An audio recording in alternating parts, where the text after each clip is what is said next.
चलिए स्टार्ट करते। कल स्प्रिंग वाले सवाल कर रहे थे ना शायद एक दो।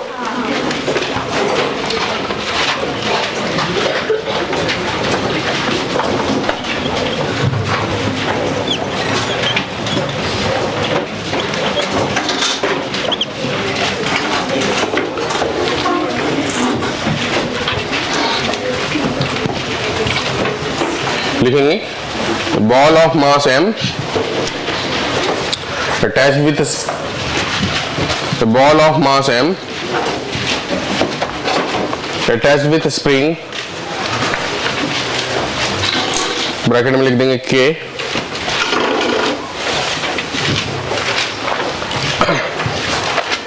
suspended from ceiling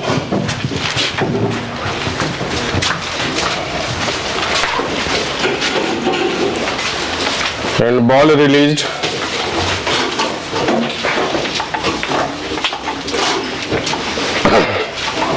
slowly in equilibrium position. Find the maximum compression of a spring. Find the maximum compression of a spring.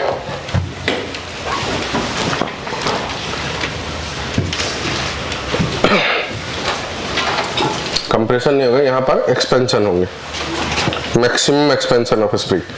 अब देखो ध्यान से, ये कह क्या रहा है, ये कह रहा है कि ये जो ऑब्जेक्ट है ये स्प्रिंग से कनेक्ट है, इसको हमने होल्ड करके रखे, धीरे धीरे धीरे धीरे जब ये इक्विलिब्रियम में आ गया तब हमने छोड़ दिए। मतलब ऐसा है कि ये स्प्रिंग का नेचुरल पोजीशन था, नेचुरल पोजीशन पे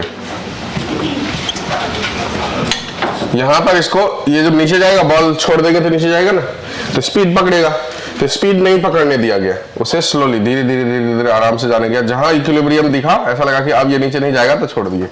ठीक है, जैसे मान लीजिए किसी भी चीज को यहाँ पर, ये जैसे वाटर बोतल ऐसे है, ऐसे हमने रख दिए, तो ये रखने से वो बैलेंस हुआ क्या? नहीं हुआ।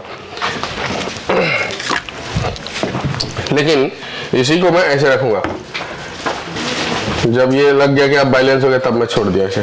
ठीक है, मतलब एक हुआ कि सडनली छोड़ देना, एक हुआ कि आराम से जब वो बैलेंस कंडीशन में था तब उसे छोड़ना, बराबर। तो ये पहला वाला कंडीशन है इसमें कि इसको हम लोग तब छोड़े हैं जब ये इक्विलिब्रियम में है, तो यही लोकेशन इक्विलिब्रियम है, इसमें इसे छोड़ा गया।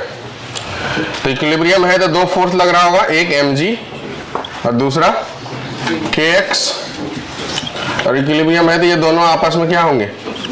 इक्वल होंगे। ठीक है, तो इस वक्त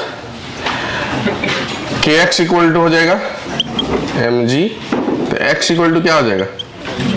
mg बाय k। तो जो कम एक्सपेंशन है वो आ गया mg बाय k। इसी सवाल को ऐसे भी बोला जा सकता है कि स्प्रिंग के ऊपर बॉल को रख दिए और इसको भी छोड़ा गया स्लोली। तो इस सिचुएशंस में जो फोर्स होगा, वजन mg नीचे की तरफ और स्प्रिंग फोर्स ऊपर की तरफ, और अगर ये इक्विलिब्रियम है तो ये दोनों को आपस में क्या होना चाहिए? इक्वल। तो फिर से क्या होना चाहिए? kx इक्वल टू mg, तो यहाँ पर x इक्वल टू क्या हो जाएगा? mg by k, x equal to mg by k। लेकिन अगर इसी सवाल में स्प्रिंग के साथ नेचुरल पोजीशन पे, अभी नेचुरल पोजीशन पे है और इसे छोड़ दिया गया, सडनली रिलीज्ड,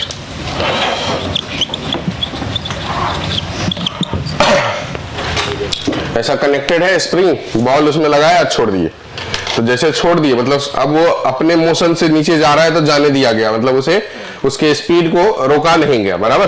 तो इस सिचुएशन में क्या होगा? ये अभी नेचुरल पोजीशन पे है, ये तब तक नीचे जाएगा जब तक कि इसकी वेलोसिटी जीरो ना हो जाए।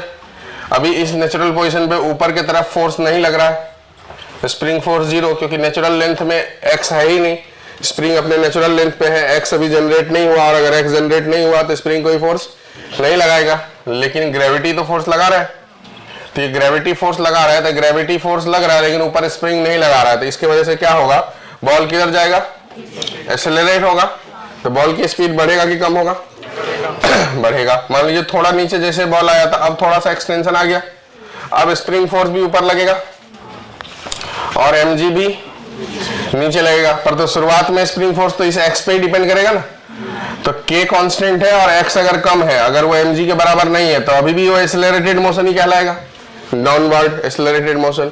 और अगर एक्सेलरेटेड मोशन है तो उसकी स्पीड और अभी क्या रहेगी, बढ़ती जाएगी। बढ़ते बढ़ते मान लो यहां तक आ गया, ये पोजीशन है इक्विलिब्रियम का, जहां पर kx और mg दोनों आपस में क्या हो गए, इक्वल हो गए। kx और mg दोनों आपस में सेम हो गए, इक्वल हो गए। तो जब kx और mg दोनों आपस में इक्वल हो गए, तो यहां से लेकर के यहां तक का जो सिचुएशन है ये एक्सेलरेटेड मोशन है। यहां तक में ग्रेविटी ज्यादा है, kx कम है, आया ना, तो kx कम है, ग्रेविटी ज्यादा, तो एक्सेलरेटेड मोशन। अगर मोशन एक्सेलरेटेड हो तो वेलोसिटी बढ़ेगा कि नहीं बढ़ेगा। तो बॉल को जब छोड़े थे तो इस वक्त उसकी वेलोसिटी क्या थी, 0। जब यहां पहुंचा तो वेलोसिटी 0 रहेगा कि कुछ ना कुछ रहेगा, वो मैक्सिमम वैल्यू रहेगा। अब यहां पर फोर्स तो 0 हो गया है, मतलब एक्सेलरेशन अब इस पॉइंट पे 0 हो चुका है, लेकिन वेलोसिटी की वजह से बॉल यहीं रुकेगा कि आगे भी जाएगा। तो जैसे बॉल और आगे जाएगा उसी मोशन को कंटिन्यू करेगा। तो अब देखो x की वैल्यू बड़ी हो जाएगी, तो kx की वैल्यू बढ़ जाएगी। तो अब kx बड़ा हो गया और mg छोटा हो गया, तो अब ये डीएक्सेलरेटेड मोशन हो जाएंगे। कैसा मोशन हो जाएंगे, डीएक्सेलरेटेड। तो अब उसकी स्पीड क्या होना चालू होगा, कम होना चालू होगा। और कम होते होते बॉल कहाँ जाएगा, जब तक कि वो किस में नहीं आ जाए, रेस्ट में ना आ जाए। ठीक है, फिर रेस्ट में आने के बाद बॉल किधर जाएगा, ऊपर। तो ये ऑसिलेशन करना चालू कर देगा। क्या ये बात आपको समझ में आया, जिसका टाइम पीरियड अपन पहले निकाल चुके, कितना, 2π√m/k होता है। अब ये जो ऑसिलेशन करेगा, तो आपको बोला गया कि मैक्सिमम जो है एक्सटेंशन बताओ। तो मैक्सिमम एक्सटेंशन में ये x होगा, यहां से लेके यहां तक पूरा होगा, पूरा एक्सटेंड यहां तक आया ना, आया ना, नीचे तक आया ना। तो नीचे तक अगर आया है तो मैक्सिमम एक्सटेंशन ये वाला हुआ इतना, mg/k। ये वाला भी कितना होगा, mg/k। तो टोटल एक्सटेंशन कितना हुआ, 2mg/k। अगर इसी को निकालना है तो हम एनर्जी कंजर्वेशन लगा के निकालेंगे। मतलब ये तो मैंने डायरेक्ट आपको बताया कि 2mg/k कैसे आप निकालेंगे, लेकिन अगर अपन एनर्जी कंजर्वेशन लगाएंगे तो इसी डायग्राम को मैं फिर से बना देता हूं। बॉल को ये नेचुरल लेंथ में मैंने छोड़ा, नेचुरल लेंथ में सडनली छोड़ा गया, तो अब ये यहां से आगे यहां तक गया, फिर से ये रुक गया, स्टॉप हुआ, वापस ये पीछे की तरफ जाएगा। यहां पर भी ये रेस्ट में था, स्टॉप था, नीचे की तरफ आया। ये बीच में कंडीशन है इक्विलिब्रियम का, बराबर। यहां से लेकर के यहां तक को मैं x कह देता हूं थोड़ी देर के लिए। तो अगर मैं इसको x कह दिया तो अब इसको रेफरेंस बना लेता हूं। अगर मैं इसको रेफरेंस बनाऊंगा तो एनर्जी कंजर्वेशन लगाऊंगा। यहां पर रेफरेंस पॉइंट पे पोटेंशियल एनर्जी ग्रेविटेशन वाला 0। अब जब बॉल यहां पर है तो स्प्रिंग एक्सटेंडेड हुआ है कि नहीं हुआ, तो स्प्रिंग वाला पोटेंशियल ½ k(x²), अगर x का एक्सटेंशन हमने लिए है तो स्प्रिंग वाला पोटेंशियल ½ k(x²). अब यहां पर काइनेटिक एनर्जी की बात करेंगे तो बताओ काइनेटिक एनर्जी कितनी हो जाएगी, स्टॉप है तो 0। उसी तरीके से ये वाला कंडीशंस में स्टॉप है तो काइनेटिक एनर्जी 0। पोटेंशियल एनर्जी आप देखो कितना ऊपर है रेफरेंस से, x, तो क्या हो जाएगा mg, ग्रेविटेशनल पोटेंशियल हो गया mg x। अब स्प्रिंग पोटेंशियल, तो जब बॉल यहां था तब स्प्रिंग में कोई कंप्रेशन या एक्सटेंशन था क्या, तो उस कंडीशन में नेचुरल लेंथ है तो x की वैल्यू आ गया है 0। तो स्प्रिंग वाला पोटेंशियल क्या हो गया, 0। तो अब एनर्जी कंजर्वेशन के हिसाब से ये दोनों आपस में क्या होना चाहिए, इक्वल होना चाहिए। इसका मतलब mgx इक्वल टू ½ k(x²). तो यहां से एक x कैंसिल हो गया, ये 2mg उधर जाके मल्टीप्लाई हुआ बाय k, यही हो गया किसकी वैल्यू, x की वैल्यू। तो ये हुआ सॉल्व करके निकालने का तरीका। मैंने डायरेक्ट आपको बताया कि आप ध्यान रख लेंगे, अगर बॉल को धीरे धीरे इक्विलिब्रियम में ले जा करके तब छोड़ा जाए तो जो मैक्सिमम एक्सटेंशन या कंप्रेशन है वो कितना, mg/k। और अगर बॉल को स्प्रिंग के साथ लगा के जस्ट छोड़ दिया जाए, सडनली एकदम ऑल ऑफ सडन छोड़ देंगे, तो उस सिचुएशंस में मैक्सिमम जो एक्सटेंशन या कंप्रेशन होगा वो कितना हो जाएगा, 2mg/k, mg/k का डबल। इसी सवाल को ऐसे भी बोला जा सकता था, उल्टा करके ऐसे स्प्रिंग लगा दिए, बॉल यहां पर, और इसको भी सडनली छोड़ दिया गया,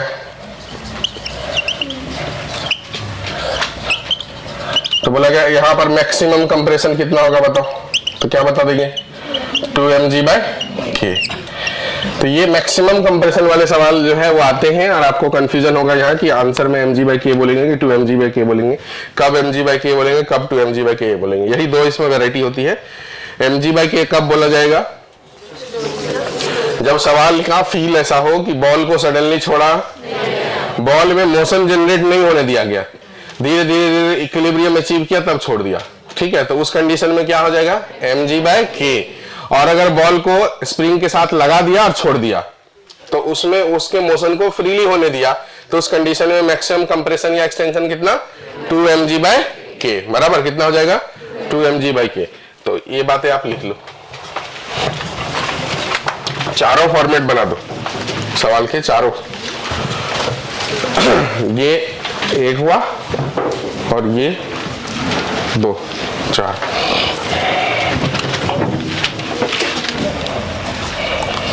एक बॉल है जिसका मास m है, उसे x से कंप्रेस कर दिया गया और ये h हाइट पे यहां से छोड़ दिया गया, कंप्रेस किया गया एंड रिलीज। तो ये बॉल कहां जाके गिरेगा वो डिस्टेंस निकालना।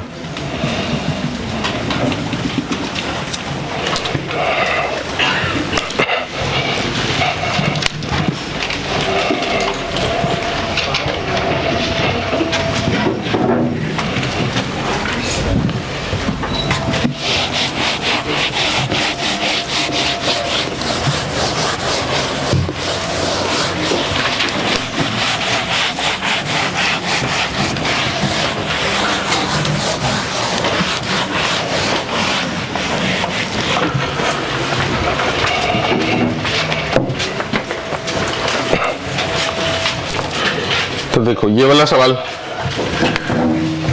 जब किसी चीज को h हाइट से गिराया गया, यहां जब इसे x से कंप्रेस किया गया तो एनर्जी कितनी हो जाएगी उसकी, हाफ के x²। पोटेंशियल छोड़ दिए तो बॉल जाते जाते उसमें वेलोसिटी डेवलप हो जाएगा v, तो वो एनर्जी कंजर्वेशन के हिसाब से किसके बराबर होना चाहिए, हाफ m v² के।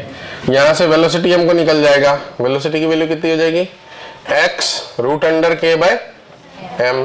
इतना वेलोसिटी बॉल में डेवलप हो गया। कौन से डायरेक्शन में डेवलप हुआ, हॉरिजॉन्टल या वर्टिकल, हॉरिजॉन्टल। तो इस वेलोसिटी की वजह से ये आगे जाएगा, तो ये जो डिस्टेंस ट्रेवल होगा वो कितना होगा, तो ये वेलोसिटी इनटू जितना देर में वो ये वाला डिस्टेंस ट्रेवल कर लिया, नीचे गिर गया।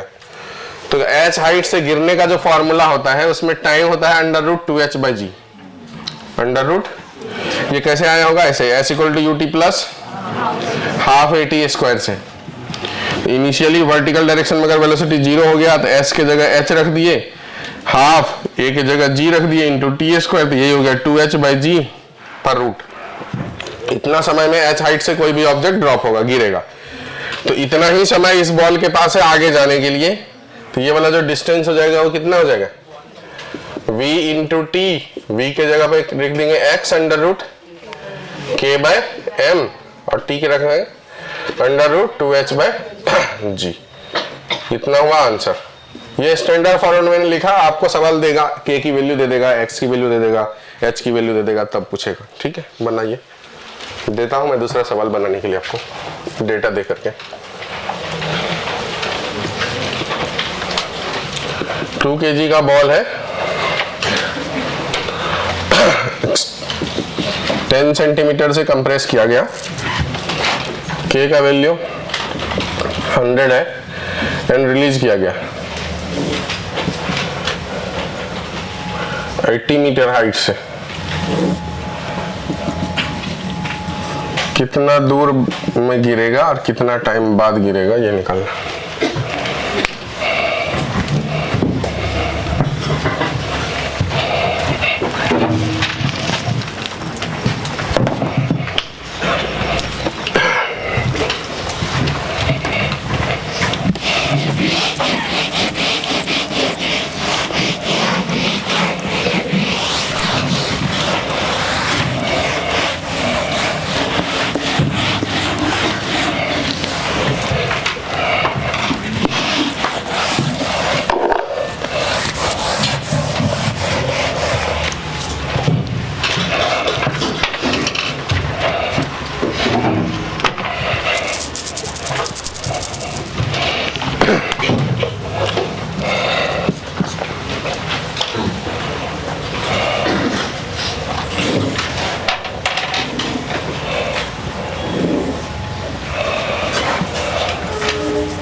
बना पाए? इस वाले में देखो टाइम हो जाएगा √2h/g, तो 2 × 80 बाय g की वैल्यू 10, 4 सेकेंड हो गया टाइम। यहाँ की वेलोसिटी कितनी हो जाएगी? तो x √k/m, यही होगा ना। तो x की वैल्यू 10 सेंटीमीटर तो 0.1, k की वैल्यू 100 बाय m की वैल्यू 2, तो ये हो गया 0.1 × √50, तो इसे 5√2 लिख सकते हैं। तो ये हो गया 0.5√2, ये हो गया वेलोसिटी। तो डिस्टेंस जो हो जाएगा वो वेलोसिटी इंटू टाइम, 4 × 0.5√2, तो 2√2 मीटर।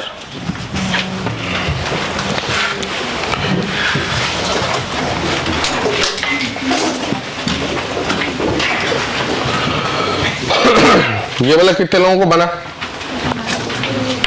बाकी लोग भी बनाओ जल्दी से। इस सवाल में ऐसा है, कह रहा है कि spring is compressed by 40 centimeter, then ball released. Spring is compressed by 40 centimeter, then ball released. Find the height up to which ball can move on smooth inclined plane. Find the height up to which ball can move on a smooth inclined plane.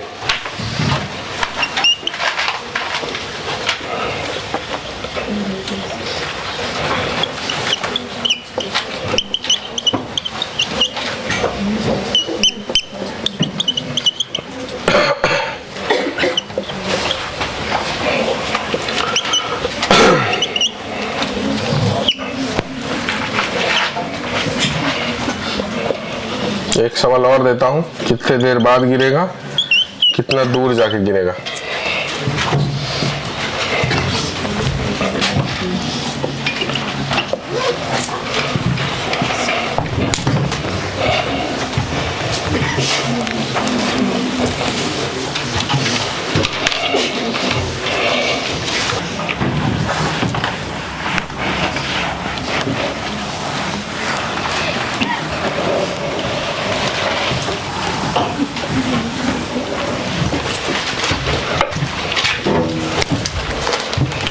निकाल पाएंगे?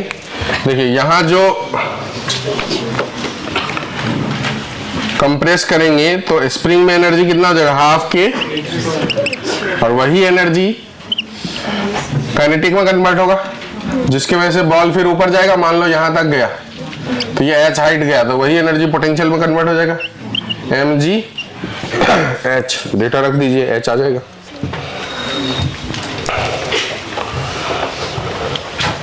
Energy conservation, इसको reference मानेंगे। यहाँ की kinetic 0, potential energy, gravitation वाली 0, spring वाला half के x²। Ball यहाँ पहुंचा तो फिर से यहाँ, अब इसके ऊपर नहीं जाए तब तो यहीं तक रुकेगा, तो kinetic energy 0, potential energy spring वाला 0, ग्रेविटेशन वाला mgh। दोनों को इक्वल करना है, हाफ के x² = mgh।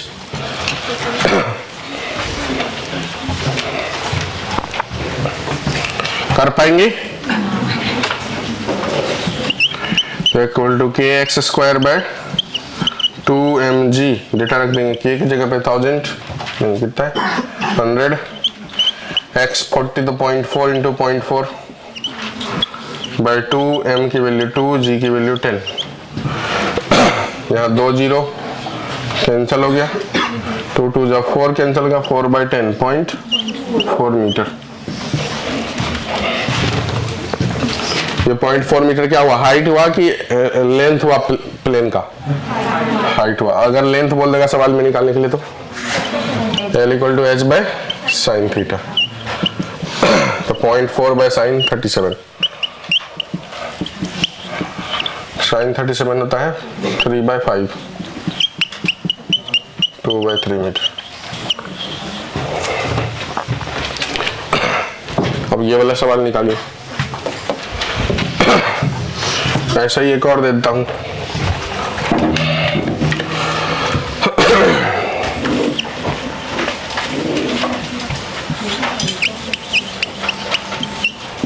बॉल 4 kg का है, कंप्रेस किया गया 50 सेंटीमीटर से, के की वैल्यू है 1000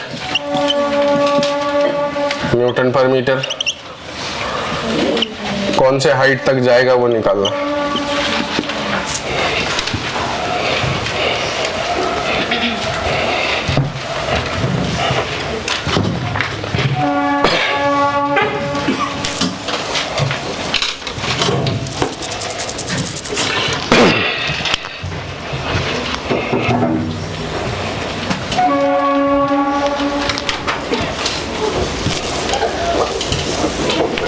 क्या हुआ? अरे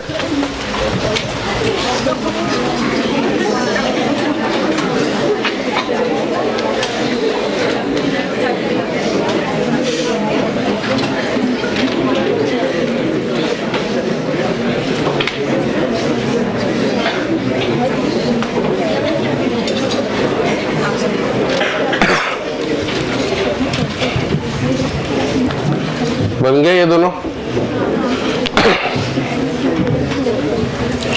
सभी लोग बनाओ अच्छे से, क्योंकि मैं तो एक बना ही दे रहा हूं, बाकी आपको बनाना है।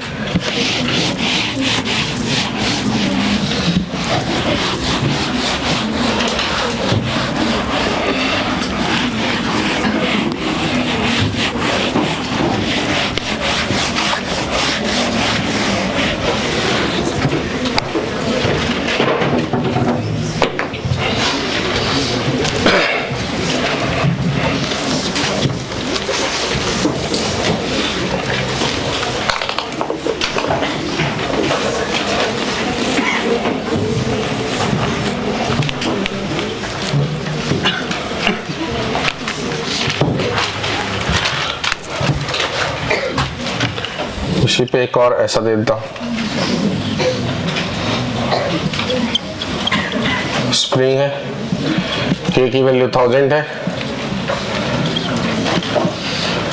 यहाँ एक बॉल है 2 kg का, जो कि 20 मीटर ऊपर से रेस्ट में था, छोड़ दिया गया। स्मूथ प्लेन है, तो इसमें कंप्रेशन कितना होगा।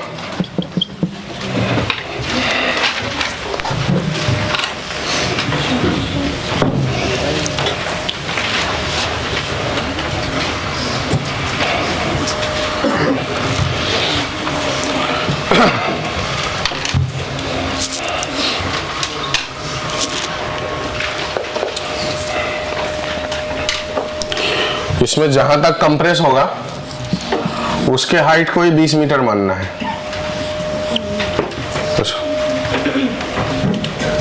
नहीं तो फिर वो क्वाड्रेटिक फॉर्म में चला जाएगा।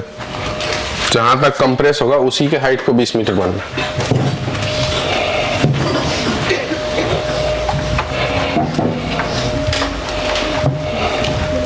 ये वाला बन गया, बताओ। टी 5 सेकेंड, डी कितना 100 रूट 10√5।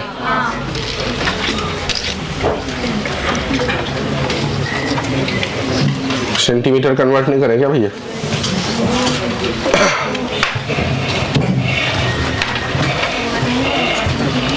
ये वाला केस में फिर से mgh इक्वल टू हाफ के x square, h equal to K x square by 2mg। k की जगह 1000, x की जगह 0.5 इंटू 0.5 बाय 2, m की जगह 4, g की जगह 10।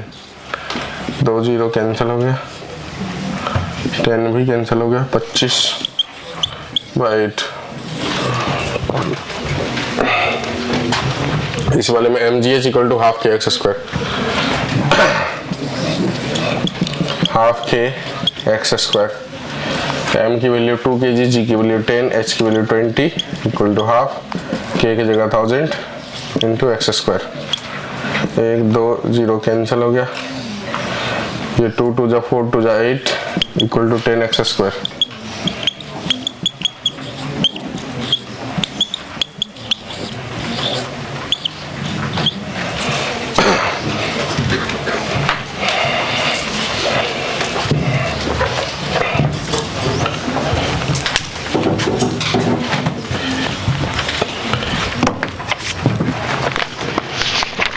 क्वेश्चन लिखेंगे,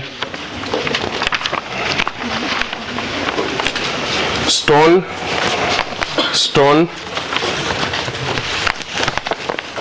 attached with string length L performing VCM vertical circular motion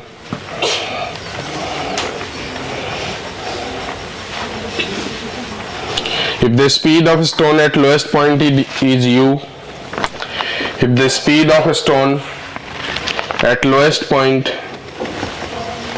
is u, find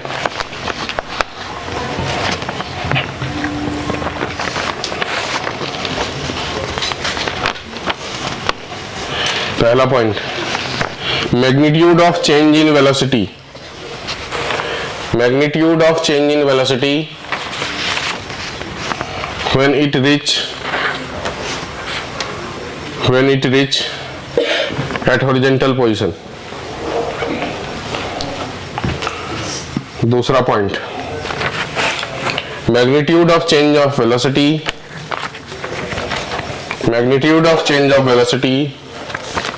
when it reach at top point. Magnitude of change of velocity when it reach at top point. तीसरा point, change in velocity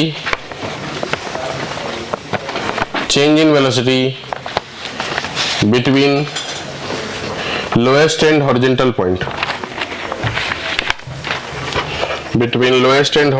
point. ये सवाल आया हुआ है, try करो तो जरा सा, आपसे होगा नहीं लेकिन फिर भी आप ट्राई करो।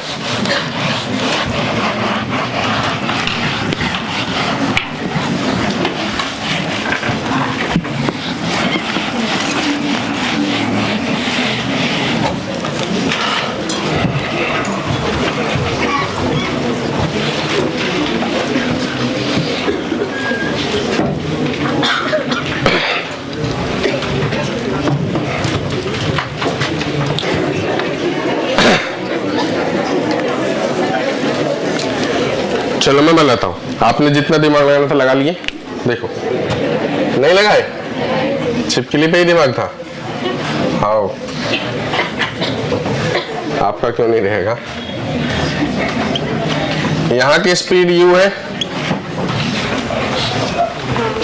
कह रहा जब ये हॉरिजॉन्टल पे पहुंच जाएगा, तो हॉरिजॉन्टल पे जब ये पहुंचेगा तो इसकी वेलोसिटी की डायरेक्शन ये होगी। आपको मैंने बताया था कि अगर u है तो इसे आप रूट अंडर u स्क्वायर मान लो, बताया था ना, हाँ कि नहीं। तो यहाँ पर जो वेलोसिटी होगी वो हो जाएगी रूट के अंदर 2gl कम हो जाएगा, ऐसा ही तो बताया था मैंने। या तो आप कैलकुलेट करो या तो आप डायरेक्ट लिख सकते हो। मैंने बताया था ना ऐसे अंडर रूट में 2gr कम हो जाता है, देख लो कभी देखे रूट के अंदर कितना कम हो जाएगा 2gr, बताया था ना ऐसा। तो जो u था तो उसे मैंने रूट के अंदर u स्क्वायर मान लिया और इस डेटा में 2gr कम कर लिया, ठीक है, बराबर है।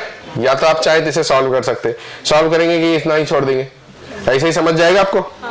अगर आप सॉल्व करेंगे तो आप देखो ध्यान से सॉल्व कैसे करेंगे। ये रेफरेंस पॉइंट हुआ, तो रेफरेंस पॉइंट पे पोटेंशियल एनर्जी 0 और kinetic energy half m u square. Ball जब यहां से यहां पहुंच गया तो kinetic energy half m v square, तब की स्पीड उसकी दूसरी हो गई v, तो उसे लिख दिया हाफ m v स्क्वायर। और कितना ऊपर चला गया l ऊपर, तो पोटेंशियल एनर्जी कितना हो जाएगा mgl। अब इसी को सॉल्व करेंगे, यहाँ 2 से डिवाइड करता हूँ, यहाँ पर 2 से मल्टीप्लाई कर देता हूँ, ठीक है। m और m कैंसिल हो गया, नीचे के 2 भी कैंसिल हो गए, तो ये हो गया u square equal to v square plus 2gl। तो देखो v square equal to u square minus 2gl, तो देखो v इक्वल टू क्या आया under root u square minus 2gl आया ना। ये बात मैंने आपको पहले ही ट्रिक बता दिया था कि कैसे करना है, बराबर, बिना कैलकुलेशन करे आप इतना निकाल सकते। अब यहाँ की वेलोसिटी आ गई, टॉप वाला भी पूछा है तो वो भी निकाल लेते। मतलब यहाँ की वेलोसिटी जो है वो कितना हो जाएगा, यहाँ से और 2gl कम हो जाएगा, तो यू स्क्वायर माइनस 4gl, ये हो गया। अच्छा, पहला सवाल क्या था? फर्स्ट सवाल में ध्यान से पढ़ो, magnitude of change in velocity, ठीक है। तो magnitude of change in velocity मतलब ये पूछा है, ठीक है, magnitude of change in velocity. तो पहले चेंज इन वेलोसिटी निकालना है, फिर उसका मैग्नीट्यूड निकालना है। तो वेलोसिटी स्केलर क्वांटिटी है कि वेक्टर? वेक्टर क्वांटिटी है, तो डायरेक्शन भी आएगा ना। तो बताओ, ये वाला को हम आई कैप कहते हैं, ये वाला डायरेक्शन को, ये वाला डायरेक्शन को माइनस आई कैप, और ये वाले को माइनस जे कैप। ऐसा ही होता है ना प्लेन में, हाँ या ना। तो इनिशियल जो वेलोसिटी है वो u है, और डायरेक्शन कौन सा है इसका? तो इनिशियल वेलोसिटी में लिख रहा हूं, वो हो जाएगा रूट अंडर यू स्क्वायर, उसकी मैग्नीट्यूड है, और डायरेक्शन उसका क्या है? I cap. और फाइनल वेलोसिटी जो है उसका मैग्नीट्यूड कितना है? Under root you square minus 2gl, और डायरेक्शन उसका कितना है? जे कैप, बराबर। तो change in velocity, velocity vector quantity है, तो चेंज इन वेलोसिटी क्या हो जाएगा? Final minus v final minus v initial, यही होता है ना चेंज, हाँ या ना। तो देखो वेक्टर के फॉर्म में लिखेंगे तो v फाइनल कितना लिखेंगे बताओ? Under root you square minus 2gl, ये आई कैप की J cap, J cap minus initial velocity under root you square, ये कौन सा कैप? I cap. तो ये हुआ वेक्टर फॉर्म में चेंज इन वेलोसिटी। तो हो सकता है आपको वेक्टर फॉर्म में ही पूछ ले, तो ये भी सवाल हो सकता है कि चेंज इन वेलोसिटी बताओ सीधा सीधा, ठीक है। एक शायद तीसरा सवाल में मैंने बोला था change in velocity between lowest and, हाँ, तो ये हॉरिजॉन्टल, यही होगा आंसर उसका, ये थर्ड वाले सवाल का, तीसरे सवाल का ये आंसर हुआ। अब कह रहा है पहले सवाल में इसका मैग्नीट्यूड निकालो, तो किसी भी वेक्टर के मैग्नीट्यूड कैसे निकालते हैं? अंडर रूट आई के कोएफिशिएंट का स्क्वायर प्लस जे के कोएफिशिएंट का स्क्वायर प्लस के कोएफिशिएंट का स्क्वायर, या तो के है ही नहीं तो आई का कोएफिशिएंट का स्क्वायर, तो इसको स्क्वायर करोगे तो क्या मिलेगा? यू स्क्वायर मिलेगा, प्लस की माइनस प्लस जे के कोएफिशिएंट का स्क्वायर, इसको स्क्वायर करोगे तो क्या मिलेगा? यू स्क्वायर माइनस 2gl, बराबर है। ये हुआ आंसर। कितना हो जाएगा बताओ, देखो 2u स्क्वायर माइनस 2gl, ये हुआ आंसर। ये मैंने निकाला between lowest and horizontal position. ऐसा ही करना between lowest and top point में। कर पाएंगे क्या आप? चलिए निकालिए। तो दे देता हूँ डेटाबेस जो आप निकाल पाओ।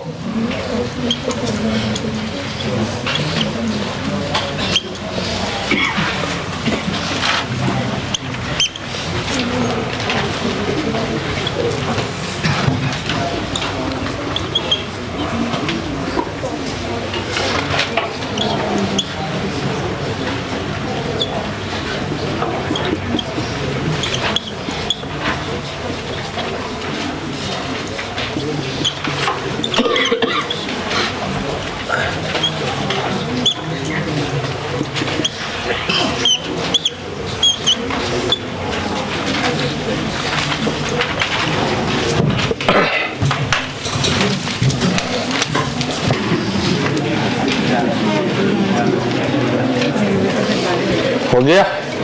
देखो बिटवीन टॉप एंड बॉटम की अगर बात करेंगे तो इसका आई कैप, इसका माइनस आई कैप। तो इनिशियल वेलोसिटी हो गया under root you square i cap, और फाइनल वेलोसिटी हो गया minus under root you square minus 4gl i cap. तो जो चेंज इन वेलोसिटी होगा वो फाइनल माइनस इनिशियल। तो इसमें भी माइनस लग जाएगा, तो 2 माइनस, इसको लिखूंगा क्या? Under root you square minus 4gl और plus under root you square, ये आई कैप। तब इसकी मैग्नीट्यूड, तो मैग्नीट्यूड मतलब यही वाला का रूट के अंदर स्क्वायर कर देना है।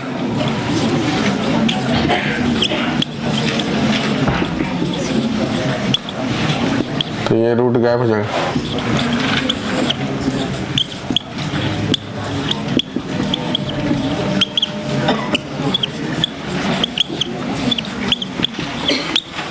ये हो गया answer between bottom and top.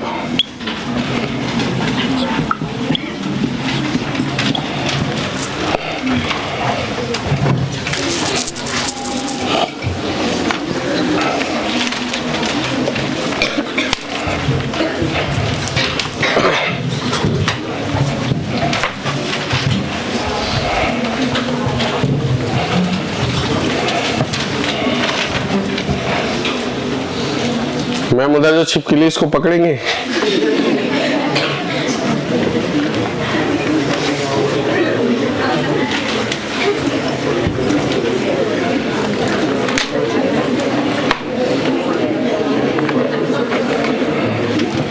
चलो वो वाला बन गया क्या?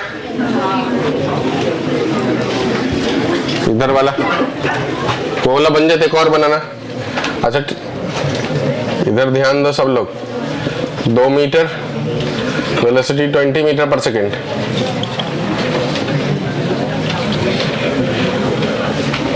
चेंज इन वेलोसिटी का मैग्नीट्यूड निकालना है between top and horizontal. Change in velocity का मैग्नीट्यूड निकालना है बिटवीन टॉप एंड बॉटम।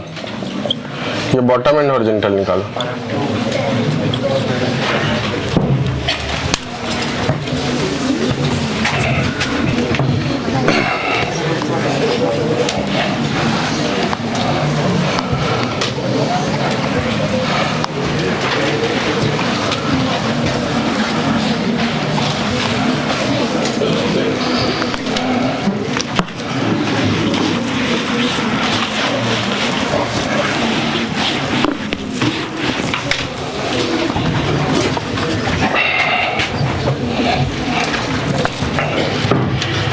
यहाँ हो गया, इसको लिखेंगे √100 और ये हो गया रूट कितना 80 और ये हो जाएगा √60।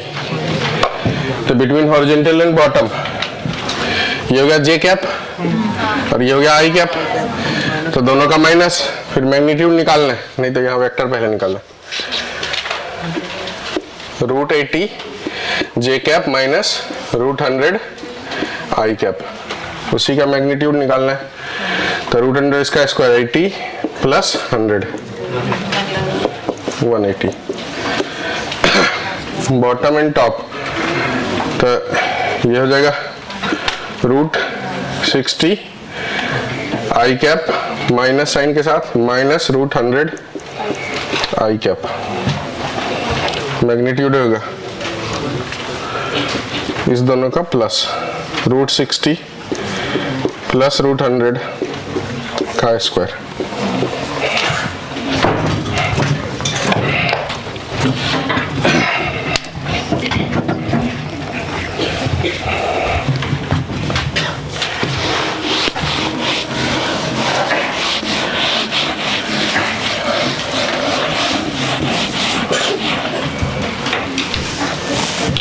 नेक्स्ट लिखेंगे अगला सवाल। एक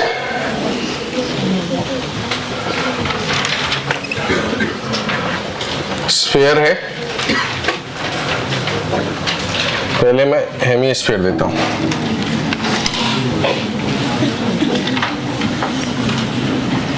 एक हेमीस्फीयर है, इसके टॉप पॉइंट पे एक बॉल को रखा गया और इसे फूंक दिया गया, तो ये गिरेगा। ऐसे मान लीजिए इधर से हाँ बराबर फूकेंगे तो इधर की तरफ जाएगा। तो इधर जाते जाते जिस जगह में वो सरफेस छोड़ेगा वो एंगल बताना है।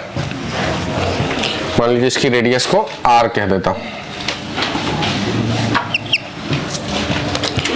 क्वेश्चन लिखेंगे, इंपॉर्टेंट सवाल है। Small particle is at top of the hemisphere. Small particle is at top of the hemisphere. Top of the hemisphere. and slightly disturbed. Find the position where particle leave the hemispherical surface. Particle leave the hemispherical surface.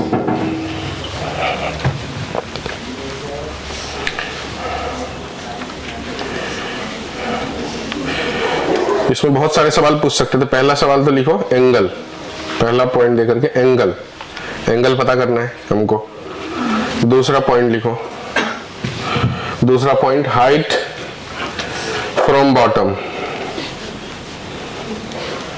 तीसरा height from top, height from top, top से कितना नीचे। ठीक है, ये 3 सवाल। अब देखो बनाते हैं। इसके लिए थोड़ा सा फाइनल जो रिजल्ट आएगा उसका स्टैंडर्ड डेटा के लिए थोड़ा सा बस 2-3 लाइन की जगह छोड़ना, फिर उसके बाद आप लिखना। मैं डेरिवेशन करता हूं, आपको डेरिवेशन से याद रखने की जरूरत नहीं है पड़ेगी, आपको बस डायरेक्ट आंसर ध्यान रखना है। ये बहुत स्टैंडर्ड सवाल है। ऐसा है कि जब ये यहां आएगा, यहां तो ये रेस्ट में था, हल्का सा डिस्टर्ब किया हमने, यहां आते आते इसको वेलोसिटी मान लीजिए v मिल गया। ठीक है, सरफेस छोड़ रहा था, सरफेस छोड़ने का जो है पहचान क्या है, नॉर्मल 0 होना। तो इस जगह में इसका जो ग्रेविटेशनल फोर्स होगा mg वो नीचे की तरफ होगा और यहाँ नॉर्मल इधर की तरफ होगा। सरफेस छोड़ने के लिए इसकी वैल्यू क्या होना चाहिए, 0 होनी चाहिए। ये एंगल थीटा है तो क्या ये भी एंगल थीटा होगा। तो mg का जो ये कंपोनेंट हो जाएगा वो कितना हो जाएगा, mg cos थीटा, और ये वाला कंपोनेंट हो जाएगा mg sin थीटा। कोई दिक्कत किसी को। अब देखो ध्यान से, यहां से लेके ये वाला रेडियस r है, ये एंगल थीटा है, तो यहां से ये वाला पार्ट कितना हो गया, r cos थीटा। तो ये वाला कितना हो गया, h, r minus r cos theta होगा क्या ये बातें, जिसे हम लोग r into 1 minus cos theta लिख देते। बराबर है, इतने में कोई प्रॉब्लम। एनर्जी कंजर्वेशन लगाते, मैं इसी पॉइंट को रेफरेंस मान लेता हूं, इसी को रेफरेंस मान लेता हूं।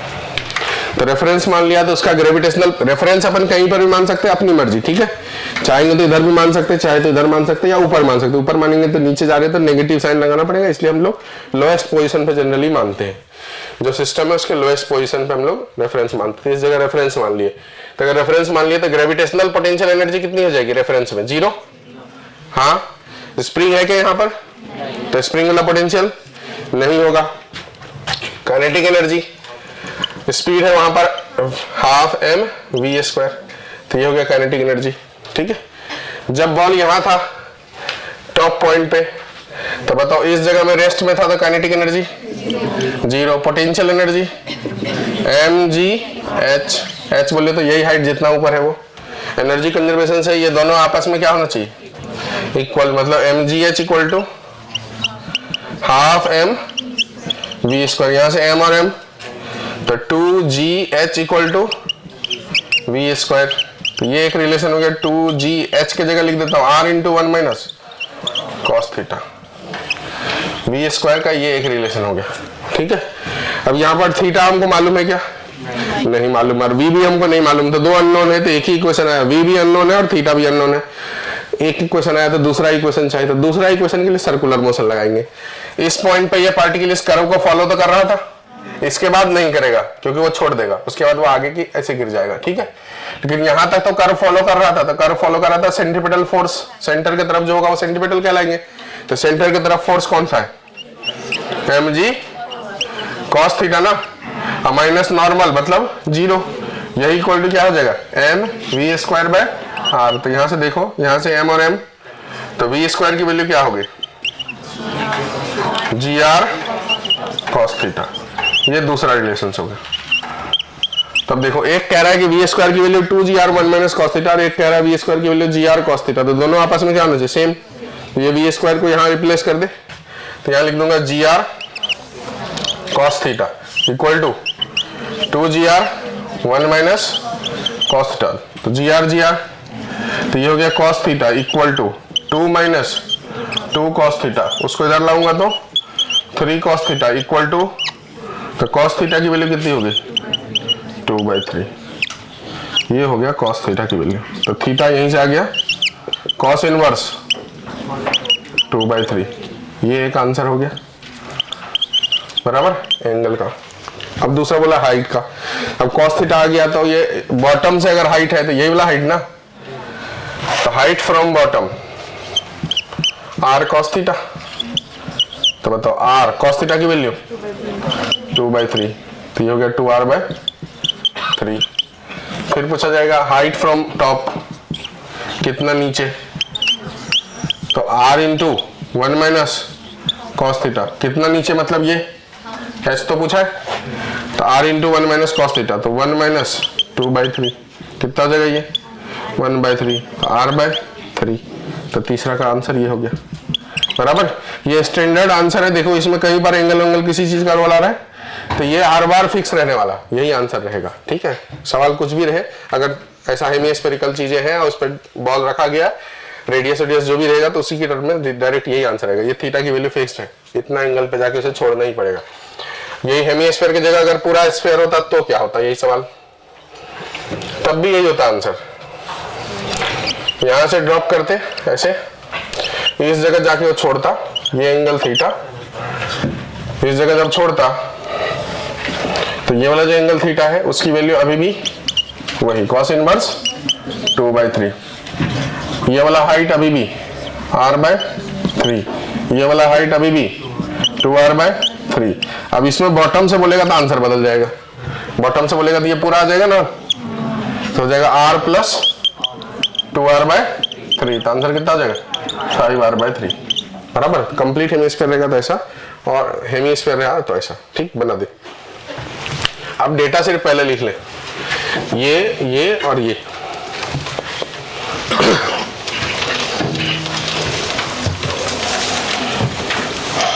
वेलोसिटी की वैल्यू भी कभी हो सकता है आपको पूछ ले, तो वो भी लिख लेना। Velocity equal to gr cos theta, cos theta की वैल्यू 2/3, तो ये हो गया v की वैल्यू √2gr/3।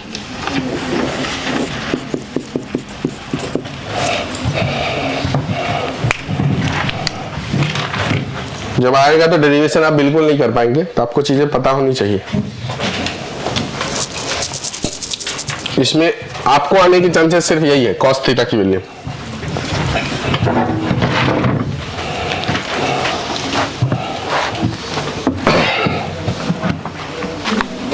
क्वेश्चन लिखेंगे next. Potential energy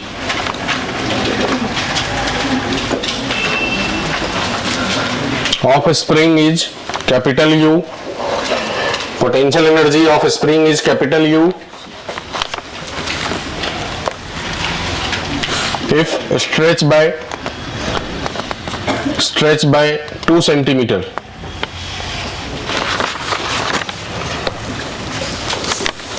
Find the potential energy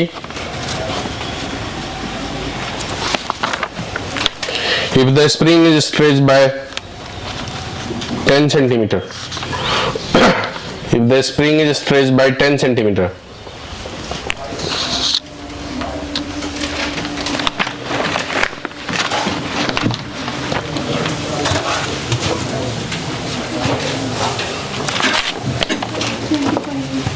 (25U) आ गया। पहले का 2 सेंटीमीटर, तो पोटेंशियल एनर्जी का फॉर्मूला होता है हाफ kx², तो ये हो गया हाफ k इंटू 2 का स्क्वायर, और बाद में जो हुआ वो हाफ k इंटू 10 का स्क्वायर, तो ये हो जाएगा 5 टाइम्स ऑफ 2, तो 25 times of half k into 2 का स्क्वायर, तो मतलब 25U। इसी सवाल में बोलता है अगर फर्दर इंक्रीज बाय 10 सेंटीमीटर, तो अगला सवाल लिखेंगे। Potential energy in spring is capital U. Potential energy in spring is capital U when stretched by 3 centimeter. If the spring further stretched by further stretched by 18 centimeter, then find the new potential energy. 18, then find new potential energy. 49, क्योंकि further stretch bye 18 मतलब अब क्या होगा 21, तो 7 times हो गया, तो 7 का स्क्वायर 49 यू की वैल्यू हाफ के इंटू 3 का स्क्वायर और यू डैश की वैल्यू हाफ के इंटू 21 का स्क्वायर, तो ये जगह 49 times of you.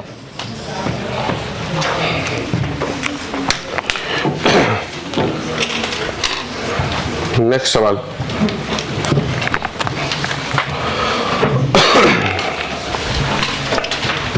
Spring stretch by 2 centimeter, then energy stored in it is 10 joule.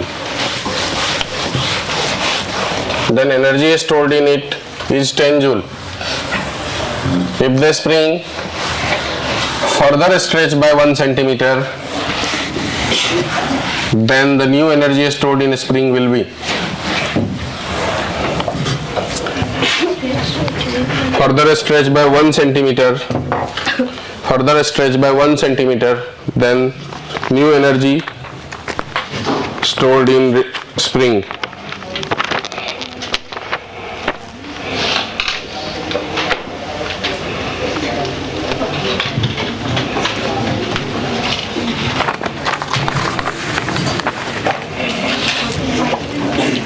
कितना हुआ 45, तो देखो हाफ के इंटू 2 का स्क्वायर, इसकी वैल्यू कितना जूल है 10 जूल है, 10 जूल ही दिया हुआ ना,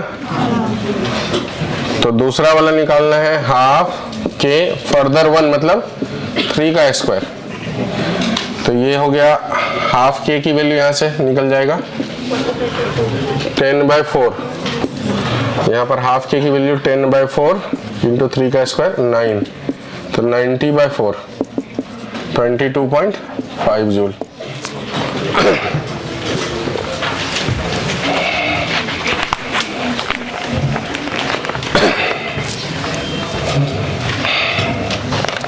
टेन बाय 4 जो है हाफ ऑफ के की value,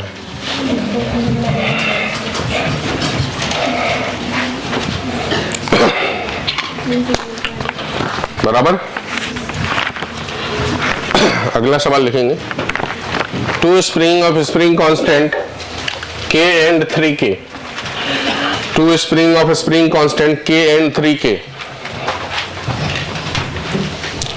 stretched by equal magnitude of force, stretched by equal magnitude of force, stretched by equal magnitude of force, equal magnitude of force, then find number 1 ratio of energy stored, number 1 ratio of energy stored, energy stored, number 2 ratio of energy stored, number 2 the ratio of extension.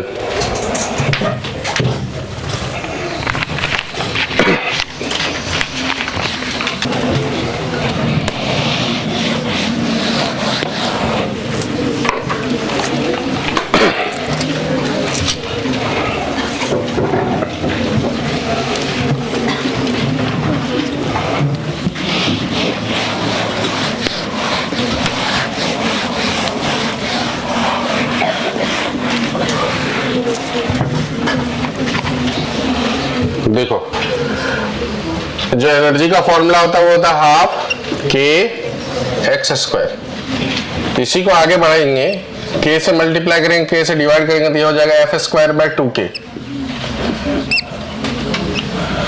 तो ये तब लगाना है जब x और k का data हो, और ये तब लगाना है जब फोर्स और k का इंफॉर्मेशन हो। ठीक है, तो इस सवाल में किसका इंफॉर्मेशन है, कह रहा है फोर्स सेम है तो जो एनर्जी का रेशियो होगा वो reciprocal of K2 bye K1, तो हो जाएगा 3K बाय K, रेशियो हो गया 3। बराबर, ये हुआ पहला सवाल। तो दूसरा सवाल बोला है x1 बाय x2 बताओ। तो x1 बाय x2, तो फोर्स तो सेम है, तो force equal to K into x, तो फोर्स सेम है तो K1 x1 इक्वल टू हो जाएगी K2 x2। तो x1 बाय x2 का रेशियो, फिर से x1 बाय x2 का रेशियो K2 बाय K1, तो 3। बराबर। अगला सवाल, two spring of spring constant K and 5K, two spring of spring constant K and 5K stretched by equal amount, stretched by equal amount, find the ratio of energy stored, stretched by equal amount। तो equal amount बोला तो ये clear तो नहीं किया force, तो x मानेंगे, equal x हो गया सेम। अब क्या सेम हो गया, x हो गया सेम। अगर x सेम हो गया तो एनर्जी का ratio, energy proportional to k हो जाएगा, और अगर फोर्स सेम हो तो energy proportional, inversely proportional to k होता है। बराबर। तो यहां पर क्या लगाएंगे, ये वाला, तो u1 बाई u2 क्या हो जाएगा, K1 बाई K2, K और 5K। एक और सवाल,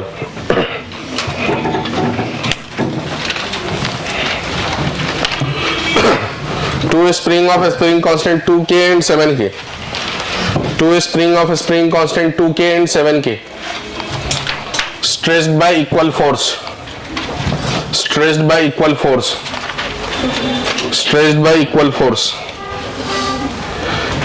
then the ratio of energy stored, then the ratio of energy stored 7 by 2, K2 by K1। अगला सवाल, आंसर हो गया 7 by 2। अगला सवाल, two spring of spring constant 3K and 8K, two spring of spring constant 3K and 8K stretched such that both have same energy, stretched such that both have same energy, both have same energy, then find पहला the ratio of force applied, the ratio of force applied, दूसरा ratio of extension, the ratio of extension।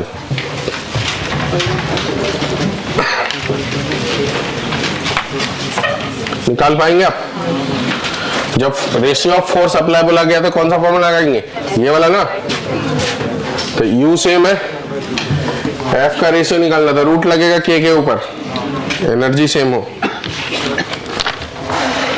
Energy same हो तो force proportional to under root K, और energy same हो तो X proportional to, inversely proportional to root K।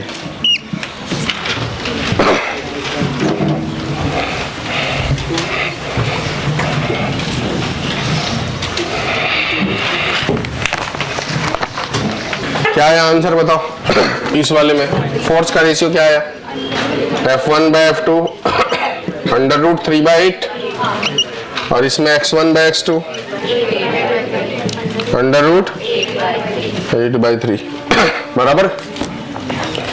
तो आपको इस ratio से रिलेटेड चीजें समझ गया, x का रेशियो, फोर्स का रेशियो, एनर्जी का रेशियो सब आ गया, सभी वैरायटीज कवर हो गए। Next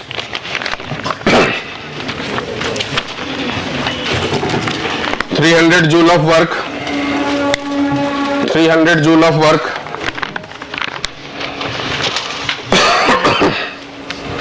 done in sliding 2 kg block, in sliding 2 kg block up an inclined plane,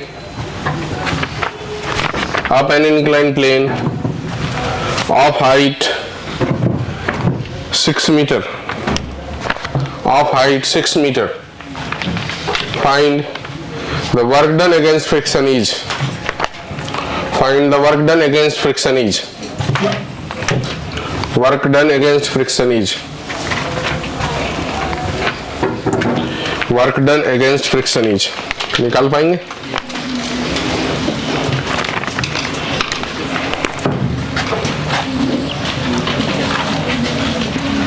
दो केजी का है, उसे 6 मीटर ऊपर पहुंचाना है। इसके लिए हमने फोर्स लगाए। इसमें वर्क डन एक्सटर्नल एजेंट ने कितना किया? 300 जूल। तो work done against friction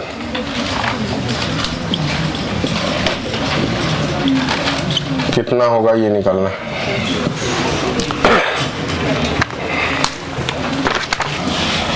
potential energy में देखिए कितना चेंज हुआ है, वो माइनस कर लीजिए। 300 जूल काम करा, उसमें से जितना पोटेंशियल एनर्जी में चेंज हुआ बाकी सब लॉस हो गया फ्रिक्शन के द्वारा। इतना ही काम है। यहां से यहां पहुंचने में पोटेंशियल एनर्जी कितना हो गया? mgh2 into 10 into 6 120 joule. मतलब जो हमने 300 जूल का काम किया इसमें से 120 जूल तो हमको दिख रहा है कि पोटेंशियल में कन्वर्ट हुआ, तो बाकी क्या हो गया? लॉस हो गया। तो वर्क डन अगेंस्ट फ्रिक्शन वही हुआ, कितना? 180 joule. Work done against friction 180 joule, और वर्क डन बाय फ्रिक्शन बोलता तो -180 जूल।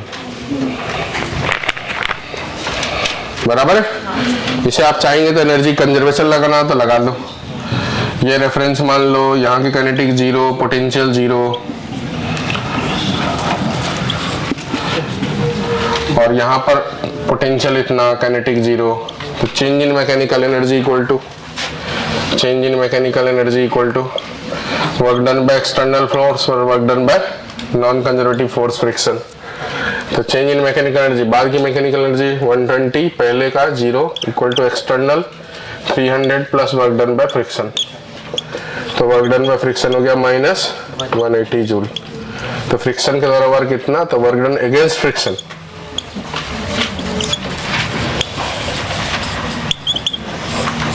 180 जूल। एक और बना दीजिए।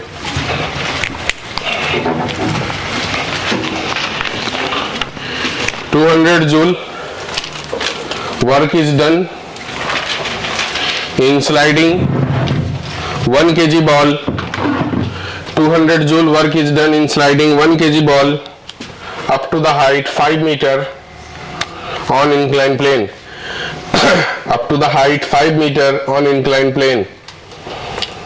Find the work done against friction. अब ये निकाल लो, work done against friction 150 joule आएगा, mgh हो जाएगा 50। 150 जूल कितने लोगों को समझाइए? ठीक है। अगला सवाल, the body of mass 1 kg,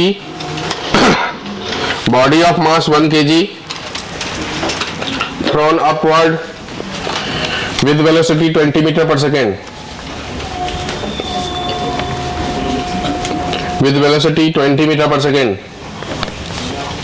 it achieve height 15 meter, it achieve height 15 meter. Find the energy lost by air friction, find the energy lost by air friction. अब देखो नीचे काइनेटिक कितना है, ऊपर पहुंच के पोटेंशियल कितना हो गया, तो जो डिफरेंस है वही लॉस हुआ। जो एनर्जी दी है और जो पोटेंशियल में कन्वर्ट हुआ उसका डिफरेंस ही लॉस हुआ। Energy loss by air friction निकाल पाएंगे आप? mgh की वैल्यू निकाल लो।